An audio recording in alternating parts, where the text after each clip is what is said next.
Bonjour à tous, je suis ravie de vous accueillir pour cette nouvelle interview, inspiration au sujet un nouvel exemple de reconversion.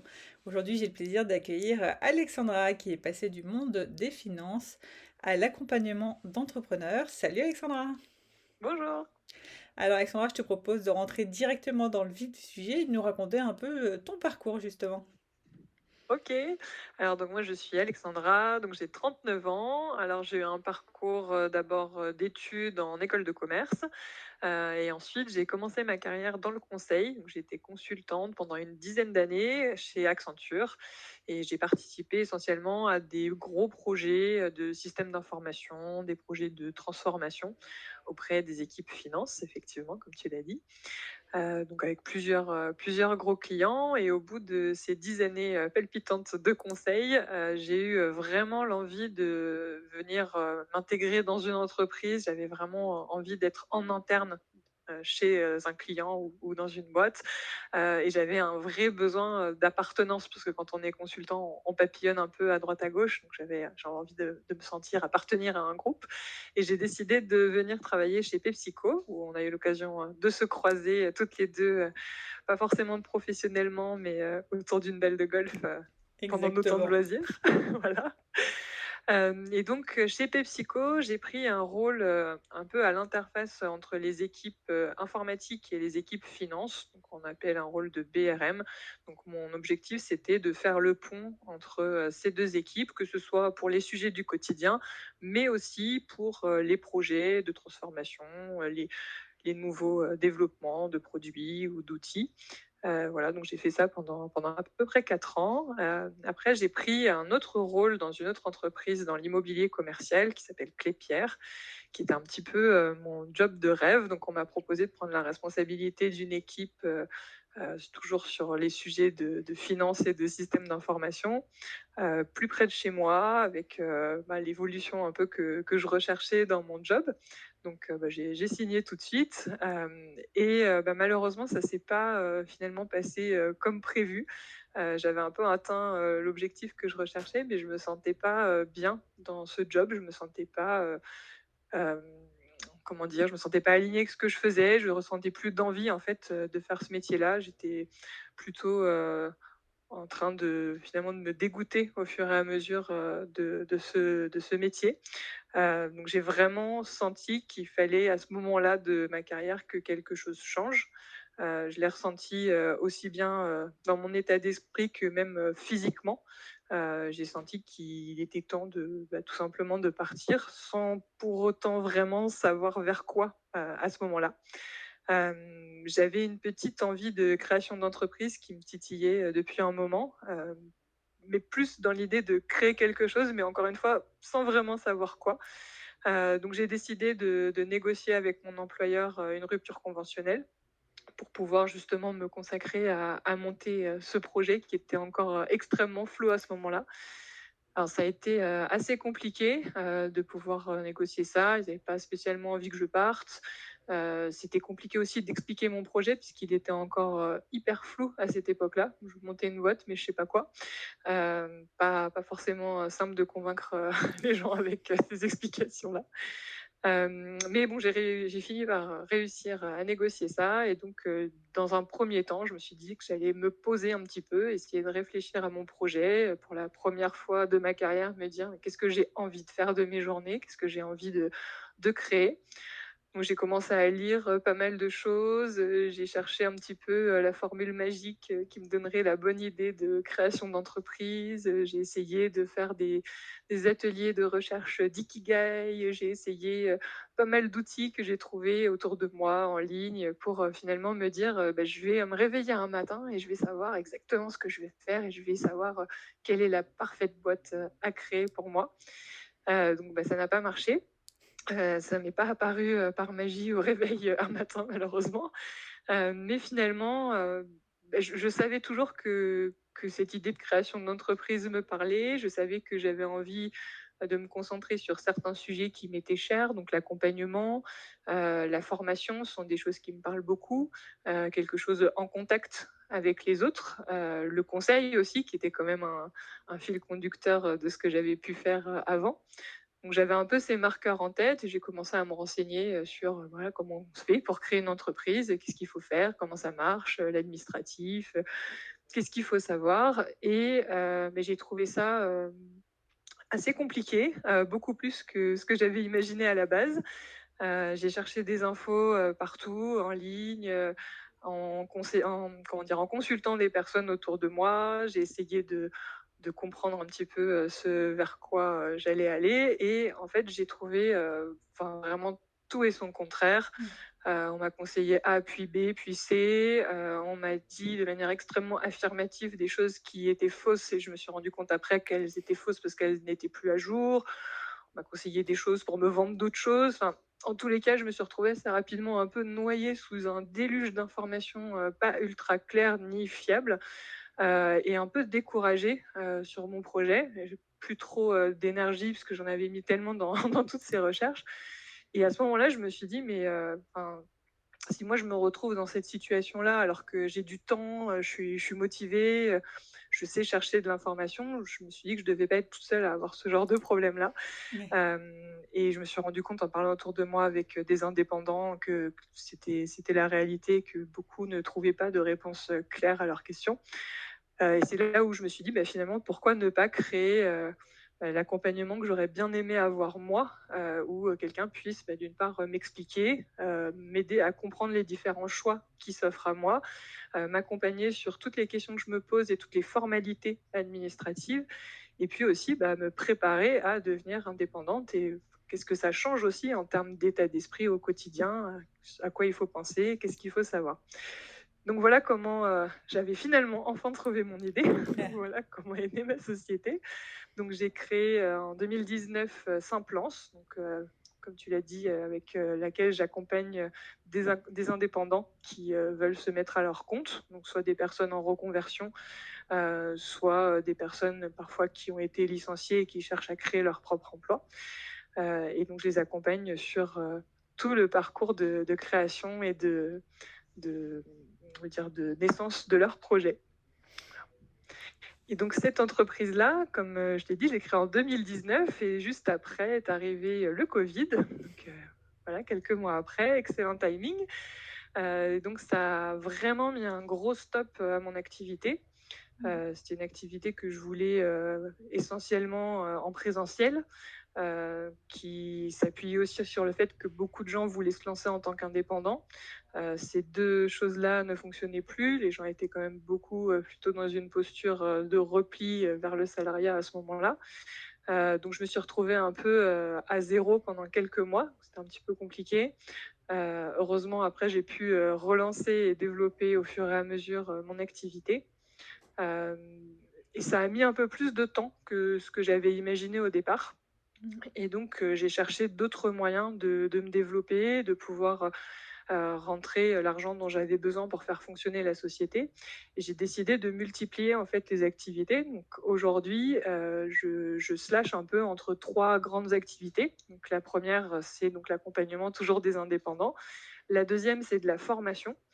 Donc, je forme les entrepreneurs au sujet autour de la finance et de la gestion d'entreprise, que ce soit dans des associations d'entrepreneurs ou des personnes en direct qui ont besoin de conseils sur leur gestion et leurs finances. Et j'ai repris aussi des missions de consultante, donc un peu plus similaires à ce que j'ai fait dans mes précédents jobs, donc auprès de grands groupes où je les accompagne toujours sur des projets de transformation, toujours autour de la finance, qui est un peu quand même le fil conducteur de tout ça. Et finalement, le fait de switcher entre ces 3 activités, bah, déjà me permet, de me rémunérer, comme je le souhaite et d'atteindre, mes objectifs, financiers et aussi, bah, ça me permet d'avoir quelque chose de très varié. C'est-à-dire qu'au quotidien, bah, j'ai plein de choses différentes, je m'ennuie pas, je passe d'un sujet à l'autre et les sujets finalement se complètent. Parce que ce que j'apprends d'un côté, je peux le réutiliser de l'autre. Les formations que je donne d'un côté aux entrepreneurs viennent enrichir mon accompagnement. Le fait d'être capable de bien comprendre comment ça marche à petite échelle m'aide aussi à comprendre mieux finalement comment ça marche à très grosse échelle. Mmh. Et donc tout ça, bah, finalement s'enrichit et me permet moi de trouver un équilibre, qui aujourd'hui me plaît. Ah bah, c'est super. En tout cas, merci Alexandre d'avoir montré tout ton parcours. On voit bien tout le cheminement qui s'est passé. Je te propose de revenir sur quelques passages. Le premier, le moment du coup où tu es en CDI, tu es sur soi-disant le job de rêve. Faut avoir du courage quand même pour quitter son CDI sans savoir vers où aller. Qu'est-ce qui fait, selon toi, que tu as réussi justement à franchir le cap et te dire, bah là, c'est plus possible, je pars, même si je sais pas où je vais. En fait, je pense que ce qui a fait que je suis passée à l'action, c'est que vraiment j'avais atteint un point où, je me sentais mal, dans mon job. Je me sentais mal, au point où, comme je te disais, je le sentais même physiquement que j'étais pas bien à l'idée d'aller travailler.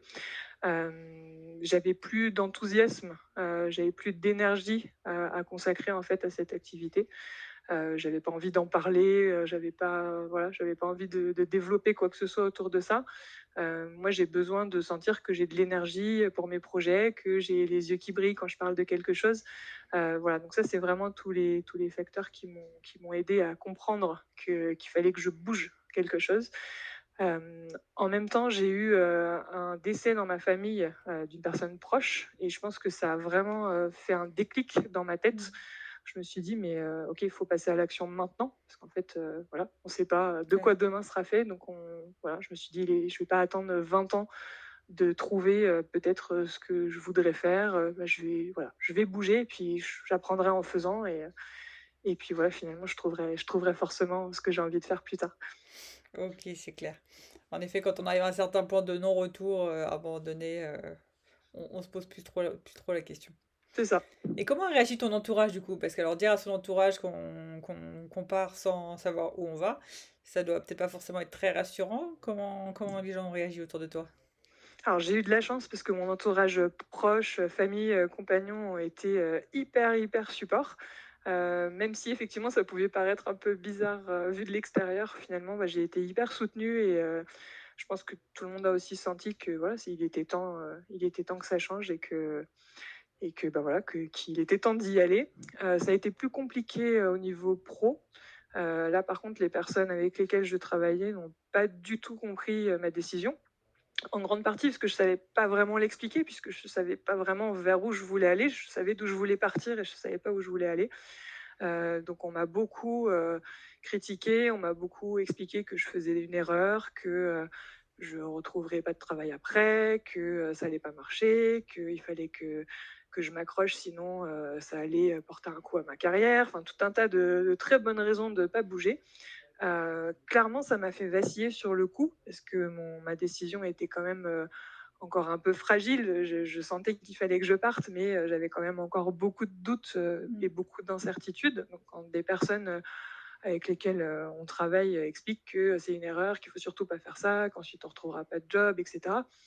J'avoue que oui, ça met un petit peu le doute, mais voilà, je sentais que j'étais sur le bon chemin, je sentais que c'était la bonne décision et je me suis accrochée et Mm. voilà, grâce au soutien de mes proches, ça a quand même, bien Ouais, aidé. tu t'es écouté avant tout. Ouais, aussi. Ok, super. Et après, du coup, dans cette transition, alors il y a eu la partie où tu as cherché ce que tu voulais faire, où on voit bien que finalement, ça t'est pas tombé dessus, mais presque, puisque c'est en commençant à avancer et en se renseignant sur, bah, ok, je crée une entreprise, je verrai après le sujet, que finalement, bah, l'idée t'est venue. Mmh. T'as rencontré des difficultés particulières dans cette transition, dans les débuts? Alors, la difficulté, je pense que c'est surtout, que les choses, elles prenaient plus de temps que ce que j'avais imaginé ou prévu dans ma tête, que ce soit justement le temps de création, ensuite le temps un peu de mise en place de l'activité, de développement.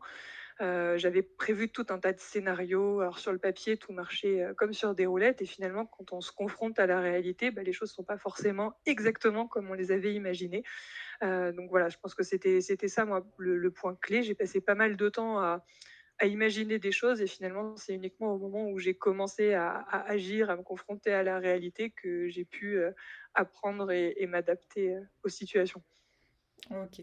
Quand on dit que les choses prennent beaucoup plus de temps, la première chose qui me vient à l'esprit, moi, c'est l'aspect financier, puisque c'est le gros risque, en fait, quand on se reconvertit, c'est les finances. Mmh. Comment on tient? T'avais prévu des backups ou tu t'étais dit, bon, voilà, j'ai 2 ans avec le chômage pour en vivre et dans 2 ans, au pire, je fais telle solution. Comment t'avais prévu justement cette transition financière?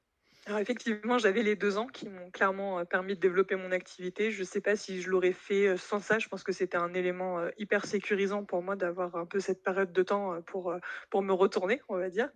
Ouais. Je m'étais effectivement dit qu'au bout des 2 ans, si, je m'en sortais pas, bah, je retournerais finalement à mes activités précédentes, ou que je serais consultante en tant qu'indépendante. C'était un peu mon plan de repli. OK. Et finalement, bah, ce que j'ai fait, c'est quelque chose d'un petit peu hybride entre ce que j'avais imaginé et la situation, idéalisée. À l'issue des 2 ans, j'avais bien progressé. L'entreprise s'était bien développée, pas encore suffisamment pour pouvoir atteindre le niveau de rémunération que j'avais avant en Mmh. tant que salarié. Donc c'est pour ça que justement que j'ai décidé de rajouter des activités, annexes, de multiplier un peu les possibilités et bah, pour me permettre finalement de gagner plus aujourd'hui que quand j'étais salariée auparavant. OK. Oui, donc finalement, c'est une reconversion, qui, financièrement, finit très bien puisque tu gagnes même plus qu'avant, c'est ce que tu dis? Oui, exactement. OK. Très bien, merci pour ce petit passage franc. Je sais qu'il y en a beaucoup qui n'aiment pas parler d'argent, mais c'est quand même dans la reconversion un sacré sujet. Et quels seraient justement les conseils que tu donnerais à quelqu'un qui, bah, vu que tu accompagnes des entrepreneurs, qui justement hésite à se lancer ou qui se pose beaucoup de questions, tu donnerais quoi comme conseil? Moi, mon conseil, c'est vraiment, de passer à l'action le plus vite possible, que ce soit juste pour tester, que ce soit juste pour quelques jours, quelques semaines. Mais en fait, tant qu'on est juste en train de réfléchir, tout seul, de boucler un peu tout seul dans sa tête, à mon sens, on n'avance pas. Alors c'est bien de se poser des questions, mais il y a un moment qui vient assez rapidement où finalement on gagne beaucoup plus en agissant qu'en réfléchissant. Et l'important, c'est d'apprendre de ces différents tests, de s'ajuster, de modifier son offre. Donc voilà, moi, c'est vraiment mon conseil principal. C'est bien de faire des super business plans à 10 ans avec des tas de fichiers Excel où on fait des projections qu'on ne réalisera pas du tout avec les chiffres prévus. À mon sens, plus vite on commence à se mettre en conditions réelles et plus vite on avance. Donc ça, c'est vraiment mon premier conseil. Et le deuxième, c'est de parler à un maximum de personnes autour de soi, de son projet, justement pour récupérer du feedback, des conseils, s'entourer au maximum, pareil pour éviter justement de boucler tout seul sur son projet, dans son coin. Moi, je sais que à chaque fois que j'ai eu l'occasion d'échanger avec, des entrepreneurs, des indépendants, même des clients, ou juste, des amis, de la famille, ça a toujours fait avancer finalement mon projet. Ça m'a toujours permis d'avoir des idées un peu hors de ce que j'avais pu imaginer, des petits déclics, donc c'est vraiment ça, pour moi, qui est clé pour avancer. OK, super. Et je retiens quand même un sacré conseil venant d'une personne qui fait de la finance, c'est que les business plans, sur le long terme, finalement, ça sert à rien d'y passer trop de temps. Mieux vaut aller à Oui, l'action. Et c'est vrai, enfin moi je suis comme ça, je fonctionne comme ça et je prône aussi cette méthode. C'est on agit et plus vite on tombe, plus vite on se relève. exactement. Alors j'ai pas dit qu'il fallait pas faire du tout Oui, de oui. business plan. Et il faut pas le faire au centime près. C'est exactement ça et à vouloir trop perfectionner, sur un fichier ou sur, un PowerPoint, on s'éloigne finalement de ce avec quoi on a vraiment besoin de se confronter et là, c'est, les gens, nos clients, l'entourage, le vrai marché finalement qui est Ouais, dehors. ok. Super. Et ben un grand merci à toi, Alexandra, pour ce partage d'expérience sur justement ta reconversion et tout ton parcours. Si les personnes veulent te retrouver, elles peuvent te retrouver, je suppose, sur LinkedIn. Je mettrai les liens en Oui, commentaire. Je sais pas s'il y a d'autres endroits où elles peuvent te retrouver ou LinkedIn, c'est alors déjà c'est bien. surtout LinkedIn, mon site internet, je t'enverrai le lien Ouais. et puis un tout petit peu Twitter. Ok, super. Et ben merci à toi, Alexandra, et à Merci bientôt. beaucoup. Au revoir. À bientôt.